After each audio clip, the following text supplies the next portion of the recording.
అనంతపురం జిల్లా కళ్యాణదుర్గం నియోజకవర్గాన్ని అన్ని విధాలుగా అభివృద్ధి చేస్తామన్నారు టీడీపీ జనసేన అభ్యర్థి అలిమినేని సురేంద్రబాబు. రాబోయే 2.5 ఏళ్లలో బీటీపీని పూర్తి చేసి చెరువులకు నీరందిస్తామన్నారు. ఇక తద్వారా నియోజకవర్గాన్ని సస్యశ్యామలంగా చేస్తామన్నారు. అనంతపురం జిల్లా కళ్యాణదుర్గంలో టీడీపీ జనసేన అభ్యర్థి అలిమినేని సురేంద్రబాబు తొలి రోజు ఎన్నికల ప్రచారాన్ని నిర్వహించారు.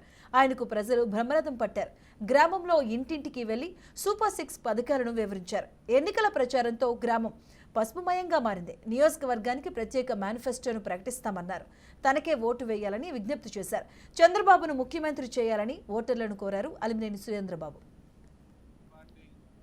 కళ్యాణదుర్గం నియోజకవర్గ అభ్యర్థిగా ఈరోజు సిబాయి నుంచి ఇంటింటికి ప్రచారం ప్రారంభించడం జరిగింది. దీంట్లో విశేష స్పందన వస్తుంది. ప్రతి ఒక్కరూ చంద్రబాబు నాయుడు గారి నాయకత్వాన్ని అందరూ సమర్థిస్తున్నారు. ఆయన రాబోయే కాలంలో ఆయన చేసే సంక్షేమ పథకాలు అన్నీ కూడా యథావిధిగా కొనసాగిస్తాయి. ఇంకా కొన్ని పథకాలు కూడా మేనిఫెస్టోలో సిద్ధపరుస్తారు. అలాగే మనకి ఇక్కడ ముఖ్యంగా లోకల్గా సమస్య ఉన్న భైరవాంతిప్ప ప్రాజెక్టు 114 చెరువులు కూడా 2.5 సంవత్సరంలో కంప్లీట్ చేసి నీళ్ళిచ్చే బాధ్యత నేను నా హామీగా నేను ఉంటున్నాను.